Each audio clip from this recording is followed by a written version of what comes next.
자, 3교시 시작하도록 하겠습니다. 우리 프린트는 5번. 원래 이거 지금 프린트 2장이 한 달 동안 강의해야 될 내용이에요. 이거 지금 다 자세하게는 할 수 없고 그냥 제목 정도만. 앞으로 이것만 따로 강의할 시간이 없어요. 그냥 수업 시간에 교과서 진도 나가면서 그때그때 찾아보고 이렇게 할 거거든요. 그 대충 어떤 내용이 있는지는 좀 프린트를 미리 봐두시는 게 나중에 정규 진도 나갔을 때 훨씬 수월하기 때문에 지금 보는 겁니다. 5번 전속 중개계약입니다. 전속. 자, 전속이라는 게 뭐냐면 전적으로 속하는 게 전속입니다. 중개계약입니다. 이게 전속이라는 말을 우리는 연예인들 매니지먼트사에 전속되어 있단 말 많이 들었잖아요. 예를 들면 방탄소년단은 빅히트 엔터테인먼트에 전속이 되어 있죠. 전적으로 속한다는 뜻입니다. 블랙핑크는 YG 엔터테인먼트에 전속이 되어 있습니다. 그 연예인들이 전속되는 것처럼 우리 개업공개사도 전속, 한 사람에게만 전적으로 속하는 게 전속인데 매도인이 파는 사람이고요. 그 다음에 매수인이 사는 사람입니다. 그 다음에 개업공인중개사가 있습니다. 개업공인중개사 줄여서 개공이라고 하겠습니다. 개업공인중개사. 나중에 용어 정의는 다음 주에 다시 합니다. 그러면 어떻게 하냐면 매물 팔 사람이 우리 집 좀 팔아주세요 하면 개업공개사가 예 알겠습니다. 팔아드리겠습니다. 이렇게 하고요. 또 매수인이 사주십시오. 사드리겠습니다. 이렇게 맺는 계약을 중개계약이라고 합니다. 중개계약 또는 중개의뢰 계약이라고 하고 중개가 완성되었을 때 거래 당사자 간에 맺는 계약을 거래계약이라고 합니다. 거래계약. 중개계약하고 거래계약하고는 달라요. 그래서 중개계약은 어떻게 하냐면 우리 의뢰인들은 우리 집 팔려고 하면 그러잖아요. 중개업소 여러 군데 다니면서 다 팔아주세요. 이렇게 내놓죠.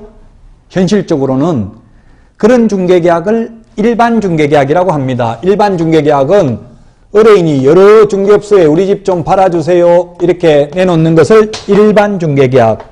일반적으로 가장 많이 이루어지고 있다고 해서. 근데 전속이라는 건 딱 한 군데만 내놓는 거예요. 전적으로 여기만. 전적으로 사장님만 믿고 내놓겠습니다. 책임지고 팔아주세요. 이렇게 한 사람에게만 맡기는 것을 전속 중개계약이라고 한다고요. 그러면 시험에 나오면 일반 중개계약, 의뢰인 입장에서 보면, 손님 입장에서 보면 여러 군데 내놓는 일반 중개계약하고 딱 한 사람에게만 맡기는 전속 중개계약 중에서 뭐가 더 의뢰인들, 손님들에게는 유리할까요? 여러 군데 내놓는 것 일반 중개계약하고 딱 한 군데만 내놓는 전속 중개계약하고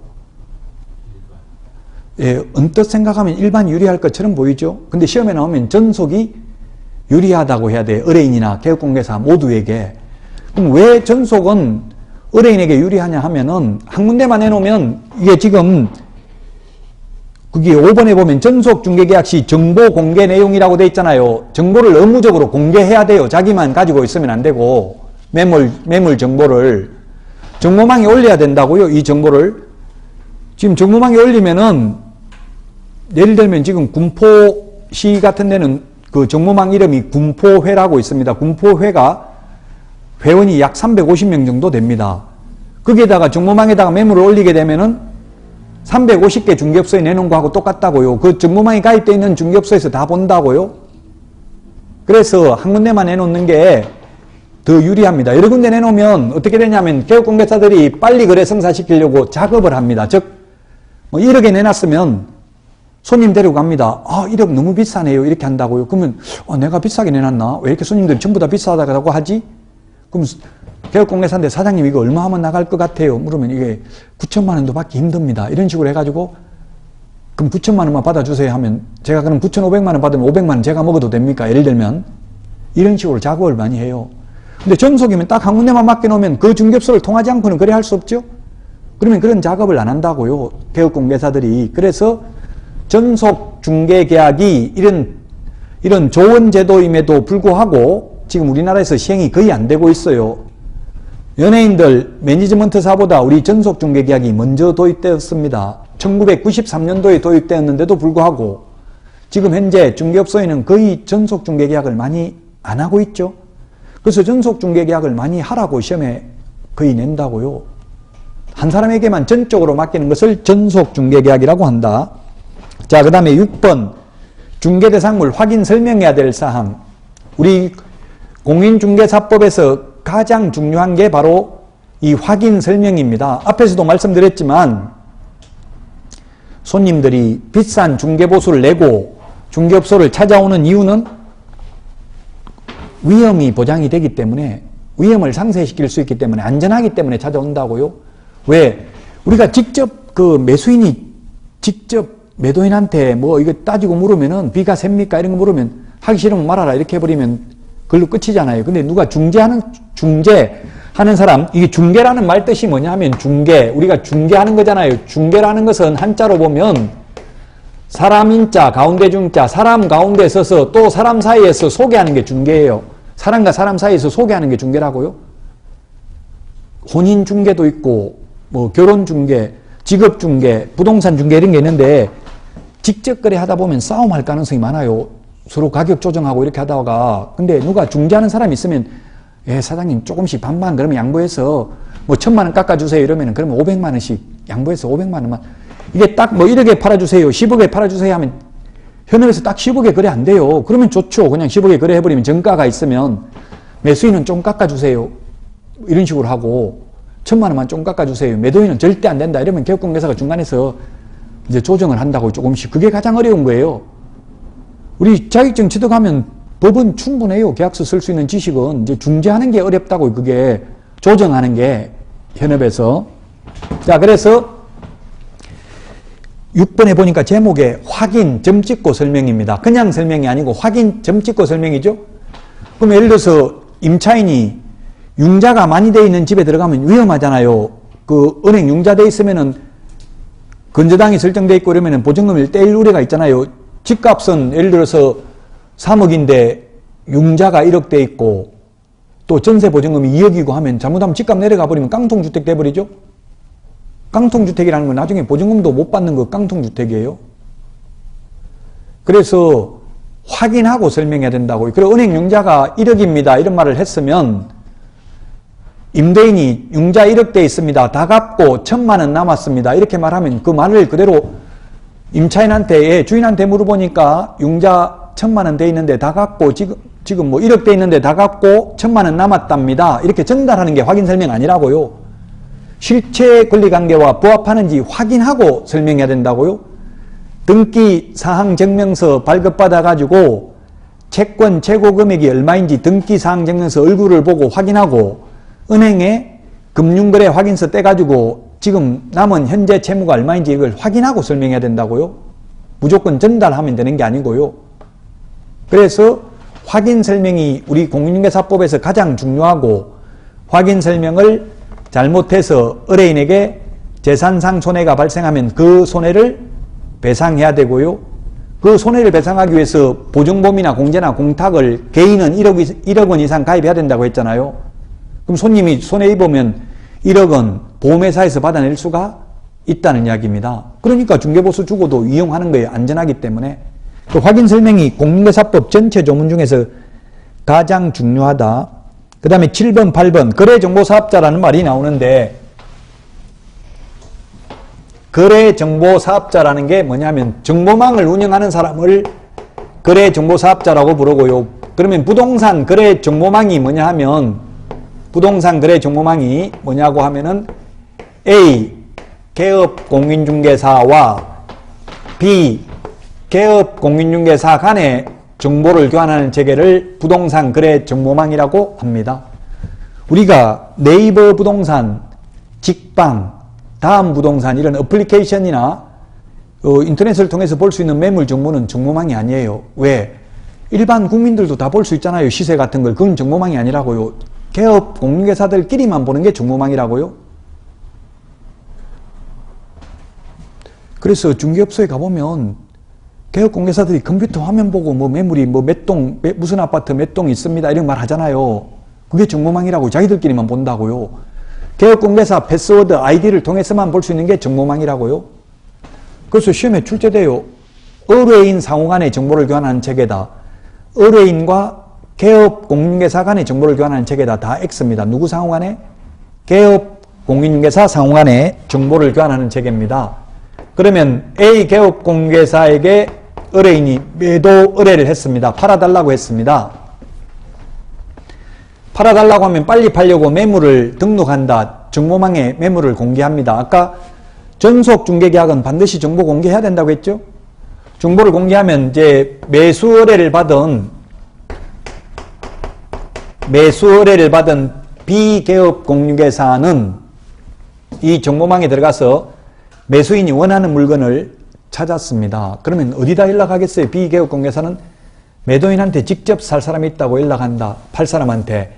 아니면 매물을 올린 A개업공개사에게 손님이 있다고 연락한다. 어디다 연락할 것 같아요? A개업공개사에게. 매도인 연락처는 의뢰인의 주소, 성명 등 인적사항은 공개 못하도록 되어 있어요.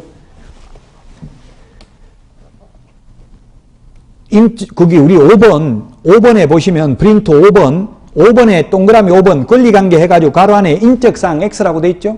찾았어요? 시험에 잘 나옵니다. 5번에 동그라미 5번에 가로하고 인적사항 X 이렇게 되어 있잖아요.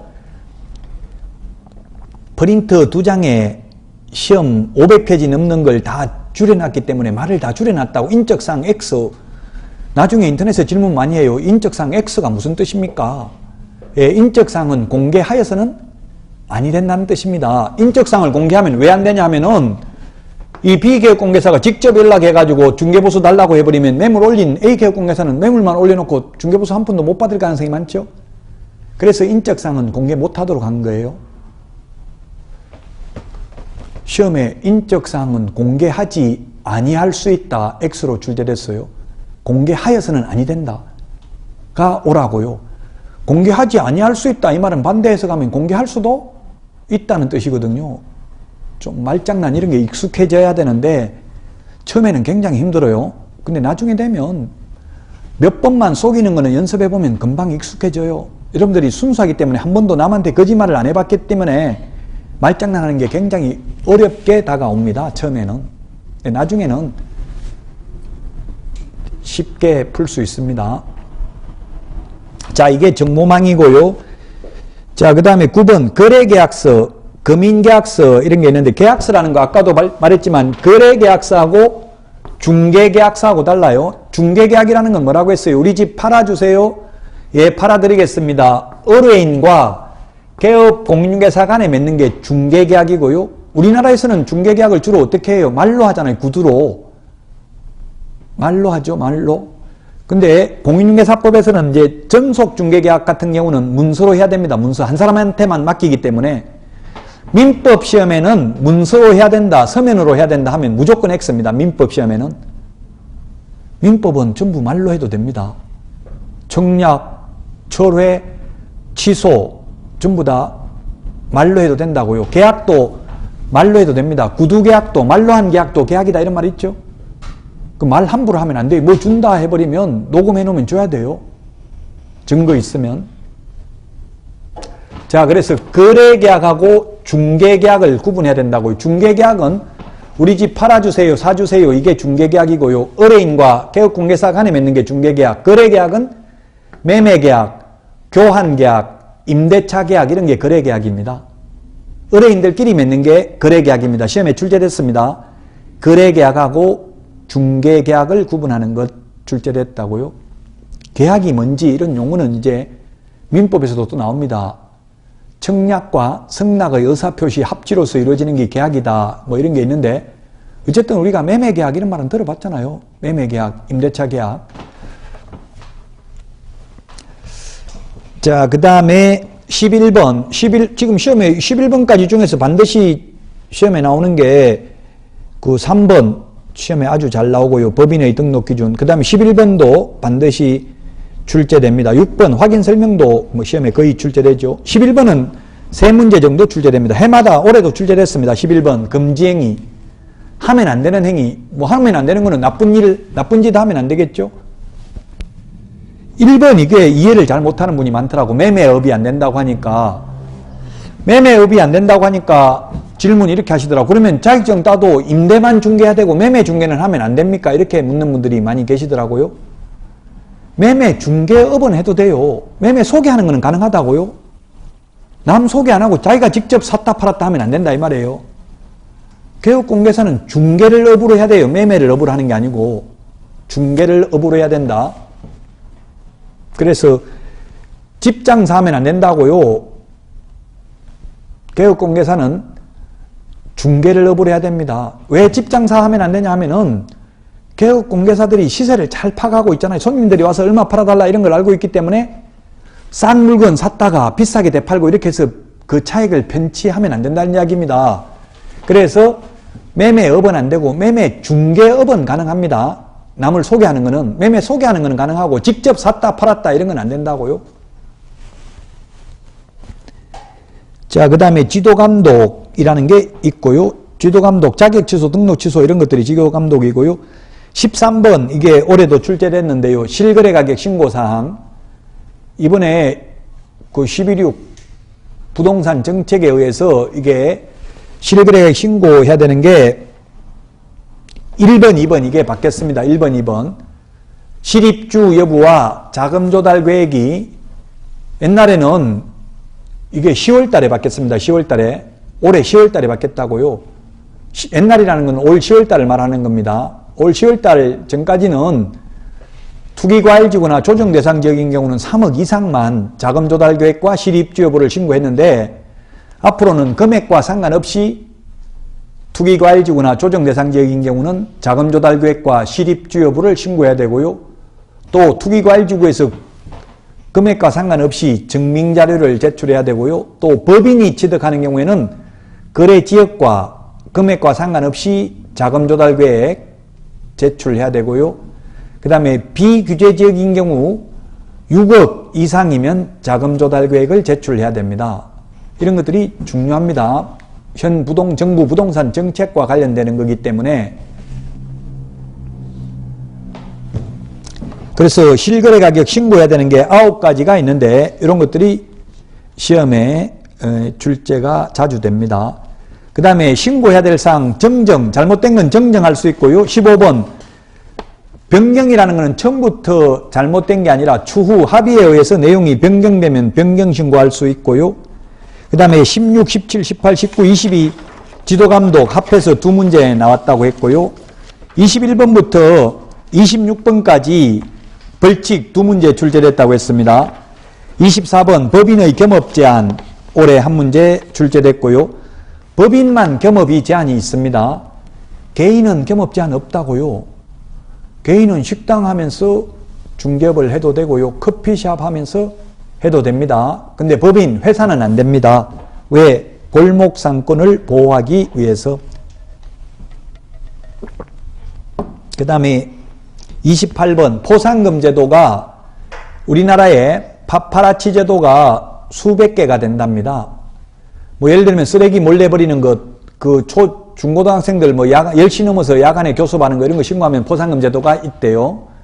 그 우리 공인중개사법하고 부동산 거래 신고 등에 관한 법률에서도 포상금 제도가 있습니다. 예를 들어서 자격증 빌려주는 거 신고하면 포상금 받습니다. 남한테 자격증 빌려주는 거 이런 거 신고하면 포상금 받는다고요.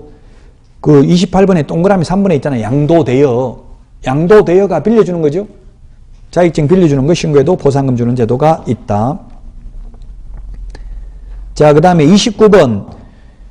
29번 올해 지금 10월 달에 바뀐 게 맨 밑에서 두 번째 까만 별표 월차임 전환율 월세로 돌리는 경우 이게 최근에 부동산 정책에 의해서 지금 전세를 월세로 주인들이 많이 돌리고 있다 이렇게 나왔잖아요. 그래서 이게 옛날에는 4%였는데 지금은 1할 또는 기준금리 더하기 2%입니다. 기준금리가 지금 현재 0.5%거든요. 그러면 2.5%입니다. 1억을 월세로 돌리려면 한 달에 월세 얼마 받을 수 있냐 이 말이에요. 이게 시험에도 출제됐었습니다. 2.5%라고. 그 지금 기준금리 더하기 2%라고 되어 있잖아요. 맨 밑에 까만 별표 찾았습니까? 29번에 맨 밑에서 두 번째 까만 별표 월차임 전환율 주택 1할 또는 기준금리 더하기 2% 이렇게 되어 있잖아요. 밑줄 치놓으시라고요. 뉴스에 많이 보셨을 거예요. 그러면 월세로 돌리려면 1억을 월세로 돌리면 이게 이제 주택담보대출 금리하고 비슷하게 만들었답니다. 주택담보대출 받아도 금리가 보통 2.4% 정도 된답니다. 평균 금리가.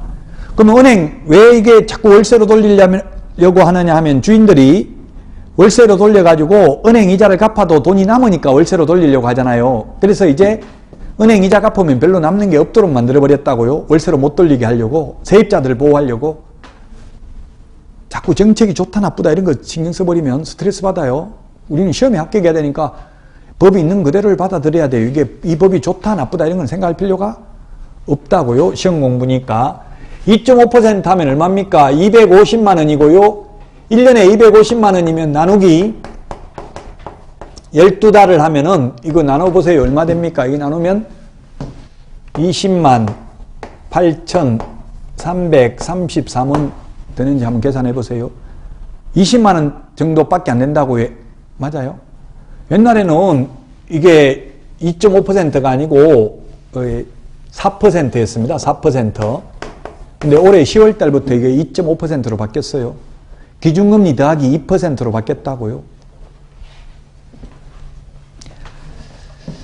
자, 그 다음에 경매, 30번 경매도 한 문제 나온다고 했죠.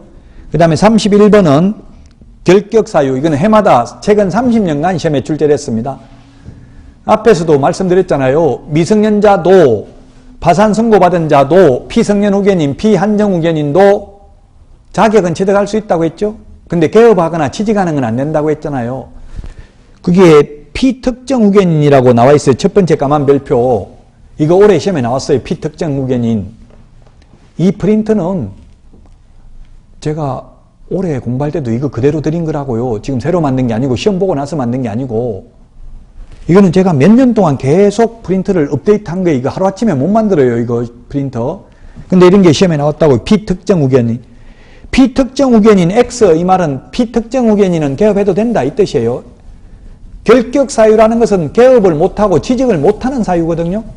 그게 아니다고 X라고 돼 있잖아요. 그래서 개업해도 된다고 피특정 후견인은 X라는 말이.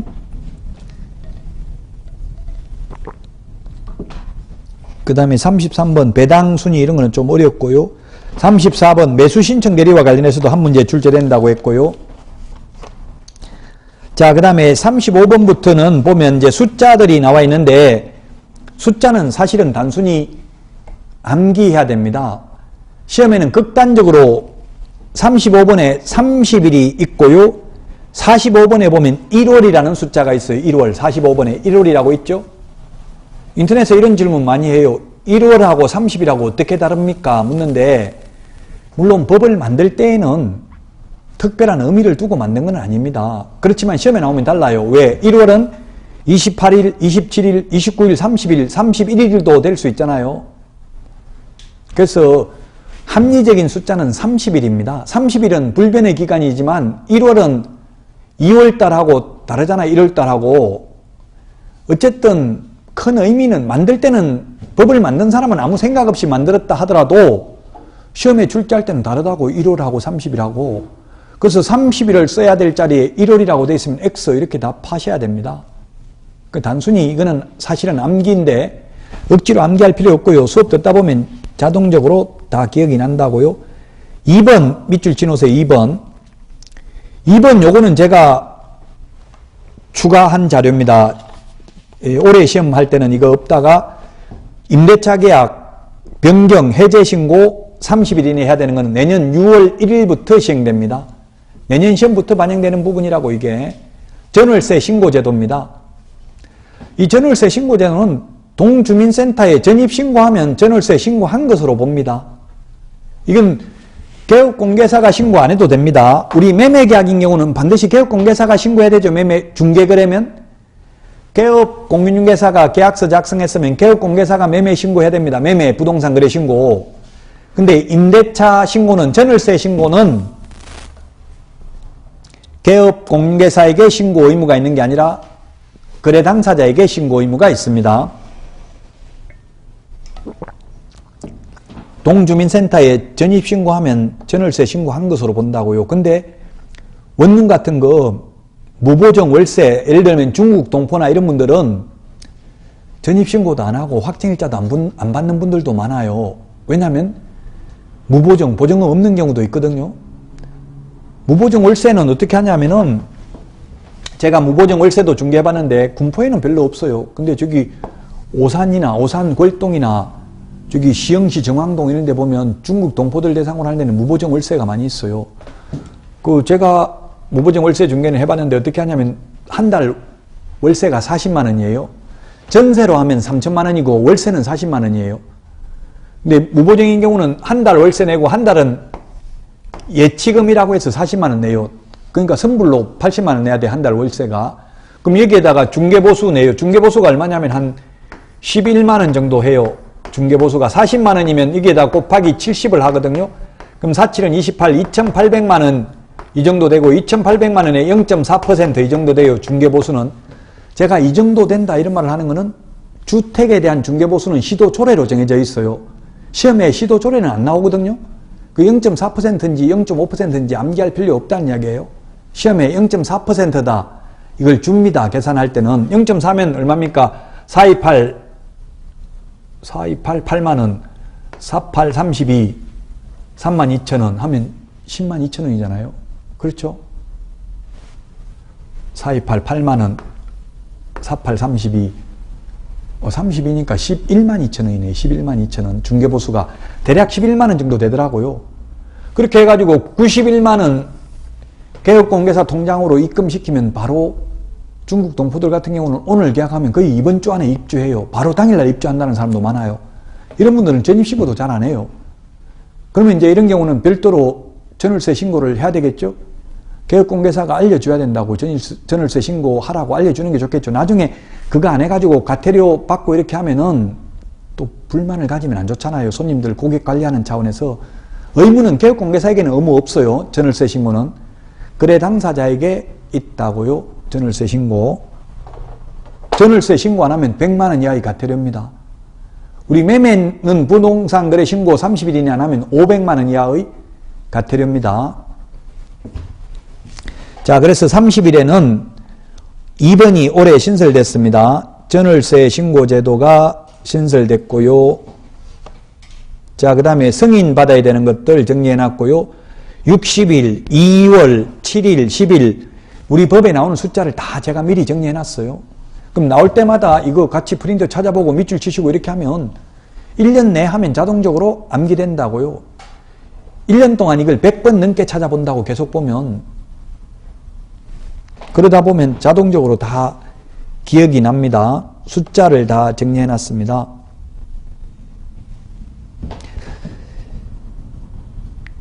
자, 그 다음에 47번에 보면 자진신고라는 게 있어요. 자진신고. 자진신고라는 거는 뭐냐면 리니언시 제도라고 하는데 인터넷에 리니언시 제도 치보면 나오는데요. 자진신고하면 스스로 나 잘못했다, 다운계약서 적었다, 업계약서 적었다 이렇게 스스로 고백하면 이 리니언시라는 게 우리 프린트 47번에 있는데요. 이게 천주교의 고해 성사에서 유래했답니다. 그래서 예를 들면 매도인이 다운계약서 안 적어주면 계약 안 한다고 해서 나는 어쩔 수 없이 다운계약서 적었다 이렇게 자진신고를 하면 자진신고한 자에게는 과태료를 면제 또는 50% 깎아줍니다. 왜 이렇게 하냐면 상호 불신을 조장해가지고 먼저 자진신고한 사람만 면제해주거든요. 그러면 차라리 내가 먼저 자진신고하고 면제받을까? 이렇게 불안감을 조성해서 탈법행위를 방지하고자 자진신고 제도가 부동산 거래 신고 등에 관한 법률에만 있습니다. 공인중개사법에는 자진신고 제도는 없습니다. 그 숫자 15일 보고사항 이런 게 있고요. 그 다음에 뭐가 있는지만 좀 보자고요. 51번 올해 시험에도 출제됐는데요. 등록증 원본, 사본, 제출, 첨부, 반납해야 되는 거 이런 거 50가지를 정리해놨습니다. 서류 첨부해야 되는 거. 굉장히 어려운 것 같지만 계속 공부하면서 찾아보면 나중에 내년 10월에 시험 볼 때는 쉬워집니다. 50가지 서류 제출 첨부하는 것 적어놨고요. 그 다음에 52번은 수수료 내야 되는 것. 이거는 중개보수는 수수료가 아니고 보수라고 했죠? 이거는 보수가 아니고 수수료입니다. 우리가 자격증 시험 응시할 때도 응시 수수료 내야 돼요. 그리고 등록할 때도 수수료 내야 됩니다. 이런 것들 공부를 하게 되고요. 그 다음에 그 52번 맨 밑에 까만 별표에 보니까 아까 보정 설정 금액이 있다고 했잖아요. 보험을 1억 이상 가입해야 된다고 했죠. 개인인 경우는, 법인은 2억 원 이상, 이런 내용들이 있고요. 그 다음에 53번 교육제도 5개 시험에 반드시 출제된다.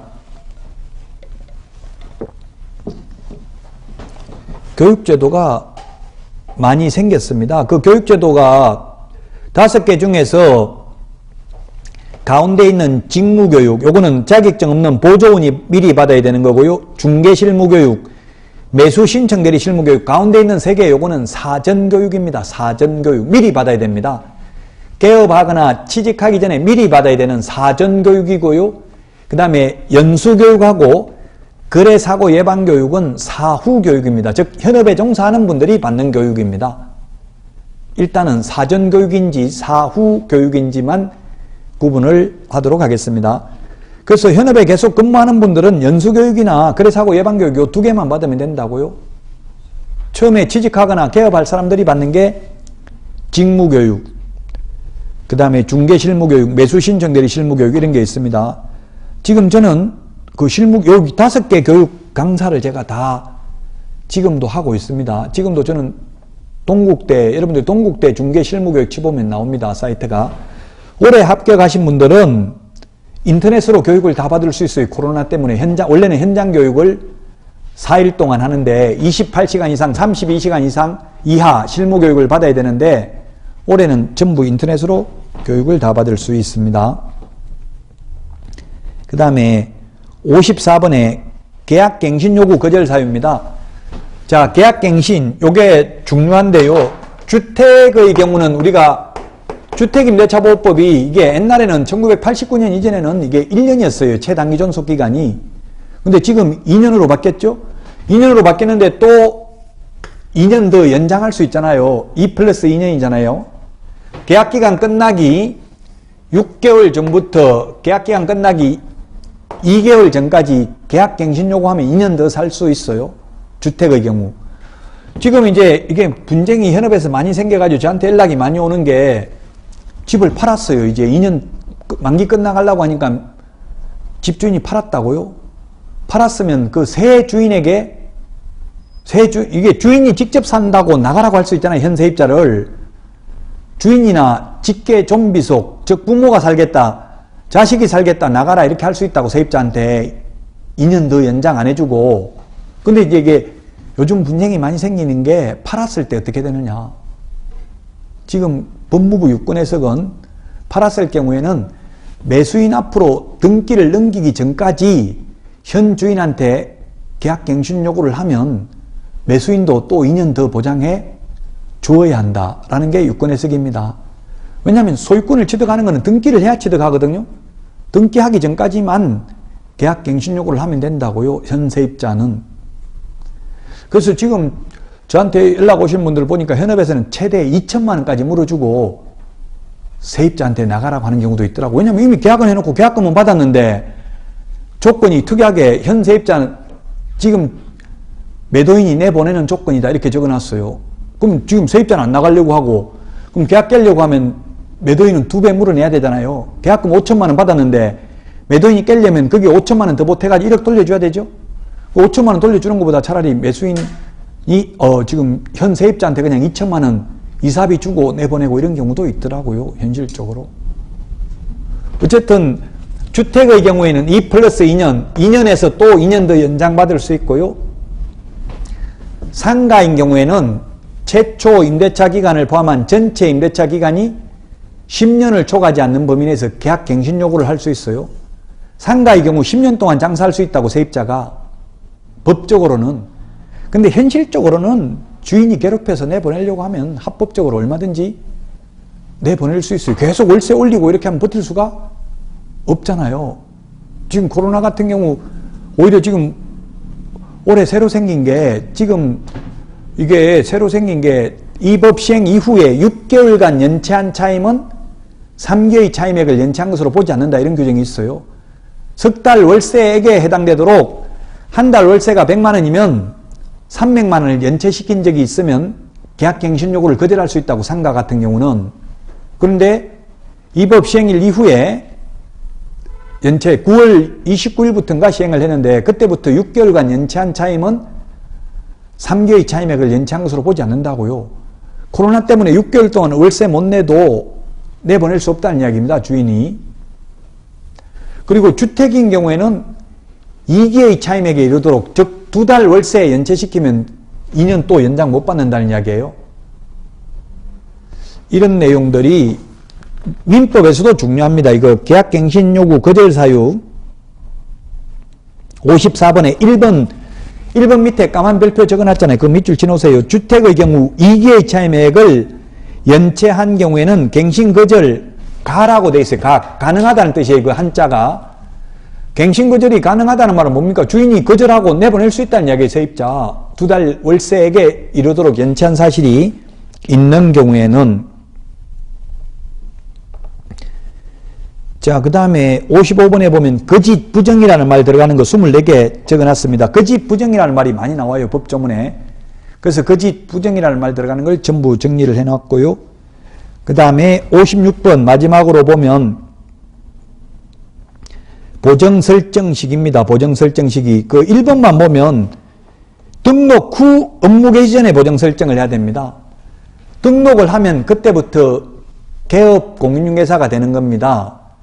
돈이 있어도 등록을 하기 전에는 미리 보정가입을 못해요. 즉 무등록 중개업자는 보정가입이 안 된다고요. 등록을 하고 나야만 그때부터 보정가입이 가능합니다. 보정가입하려면 등록 통지서가 있어야 됩니다. 그래서 보정 설정 시기 이런 것들이 시험에 잘 출제되고요. 그 다음에 우리 법에 보면 2분의 1, 3분의 1, 5분의 1, 10분의 1이라는 분수가 있습니다. 그래서 다 비교해서 정리해놨습니다. 그 아마 지금 처음 보면 이게 엄청나게 어렵다는 생각이 들 수 있어요. 왜냐하면 이걸 1년 내에 공부할 걸 지금 다 내드린 거잖아요. 미리. 그러니까 그때그때 찾아보고 잊어먹고 찾아보고 잊어먹고 거듭되는 고통을 받아야 된다고요. 절대로 이거 다 암기하려면 일주일 걸린대요. 일주일 암기하고 나면 또 일주일 지나고 나면 다 잊어먹는다고요. 스트레스 받으니까 그냥 다음 주부터 가지고 오시고요. 형광펜이나 하나 가져와서 자꾸 밑줄 치시고 계속 아마 2달 지나고 나면 벌겋게 색칠이 돼 있을 겁니다. 그럼 내가 이걸 언제 다 봤지? 봤는데 기억은 하나도 안 난다. 이런 느낌이 계속 들어야 돼요. 그리고 이 공인중개사법이 다 보면 인터넷 같은 데 보면 효자 과목이다. 이걸 80점 이상 받아야 2차 안정적으로 합격한다. 이런 말들이 많이 적혀져 있어요. 근데 많은 분들이 질문하더라고. 다른 분들은 다 효자 과목이라고 하는데 나한테는 왜 이렇게 불효자식이냐? 네가 강의를 못하는 거 아니냐? 이런 질문도 하시는데요. 가장 무서운 게 자식이더라고요. 자식이 그냥 효자 되는 게 아니고 자식한테 잘해주고 이렇게 해야 효자가 되는 거지. 맨날 때리고 욕하고 하는데 효자 되는 거 아니죠? 그럼 계속 달래면서 공부를 해야 된다고 또 보고 거듭되는 고통을 받으면서 반복하는 길밖에 없어요. 자꾸 편법을 생각하지 마시라고요. 이게 요령을 피워가지고 어떻게 요 2장만 일주일 동안 암기하면 80점 받은 거 확실하냐? 다 암기하고 그 다음부터 안 보면 소용이 없다고요. 계속 보고 잊어먹고 그 잊어먹을 거 왜 보냐? 차라리 그냥 9월달 내년 10월달 돼서 그냥 암기하면 되지. 물론 그때 암기하면 되는데 그때 마음이 급해서 암기가 되냐고요. 그럼 그냥 포기해버린다고. 이거 1차도 점수 안 나오는데 이거 어떻게 암기하고 있겠어요. 그러니까 미리미리 준비를 해놔야 중간에 포기를 안 한다고요. 36만 명이 서류 냈지만 2만 명은 이미 시험 보기 전에 환불받았고요. 그리고 34만 명이 최종 접수했다가 실제 시험 보신 분은 22만 명이고요. 그 중에서 1차 보신 분이 15만 명, 2차 보신 분이 7만 명밖에 안 됩니다. 그래서 여러분들은 그런 중간에 절대로 낙오자가 되면 안 되겠습니다. 우리 끝까지 자 화이팅 같이 한번 화이팅! 화이팅 하고 다음 주에 뵙고 오늘 여기서 마치겠습니다. 수고하셨습니다.